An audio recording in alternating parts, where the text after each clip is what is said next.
ফাতেমানটিকে, ফাতেমানটি তোমাকে কত ভালোবাসে, তুমি তো যারা ভালোবাসে তোমাকে তো ভালোর জন্য বাসে, বাবুর যাতে কোনো জায়গায় ব্যথা না পায়, বাবু যাতে কষ্ট না পায় তার জন্য। তুমি যদি এরকম কান্নাকাটি করো, ফাতেমানটি তো কান্না ফাতেমানটি তো কান্না করতেছে, ফাতেমানটি তো কষ্ট লাগতেছে যে বাবুকে আমি এত ভালোবাসি, বাবুকে আমি বললাম বাবু আমাকে দেখে এরকম কান্না করলো, আমি বাবুর জন্য সকালবেলা কর্নফ্লেক্স বানাই দিয়েছি, তারপর ফাতেমানটি ভাত রান্না করে দিয়েছে, ডাল রান্না করে দিয়েছে, সবগুলো কে করে? ফাতেমানটি তোমাকে ভালোবাসে বলেই তো করে। সেটা ঠিক আছে, তাহলে তুমি কেউ তো আসছে কলিংবেলে, কেউ টিপ দেবে না।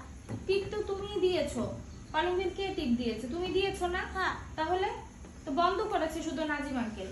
ওটা তো জানো ওই কলিং বেল ওই ওখানে আগুন বেরোচ্ছিল উপরে, এই জন্যই তো আমি ফাতেমা আন্টিকে বলেছি যে ফাতেমা আপনি যে অরবিনকে বলবেন ওইটা টাচ করার দরকার নাই, নাজিম বা আপনার স্যার যে বলে যে ওই জীবন আঙ্কেলকে বলেন ওইটা বন্ধ করতে, এই জন্যই তো বন্ধ করেছে।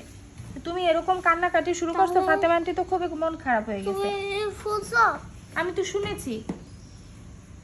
এটা তাহলে এখন কার ভুল? এটা তোমার ভুল না ফাতেমা আন্টির ভুল বলো? তাহলে কিন্তু ফাতেমা আন্টিকে সরি বলতে হয় না যে ফাতেমা আন্টি আপনি দুঃখ পান না, আমি সরি, আমি তো বেবি মানুষ, আমি তো বুঝতে পারিনি।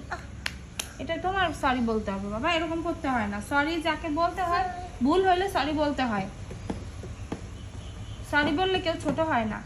সরি। হ্যাঁ এরকম বলবো ফাতেমা আন্টি সরি, সবাইকে সরি বলতে হয় বাবা, ভুল করলে সরি বলতে হয়। তুমি যদি সরি বলতে না পারো তাহলে তুমি কখনো বড় হতে পারবে না। কান্না করতে হয় না, তুমি তো গুড বেবি।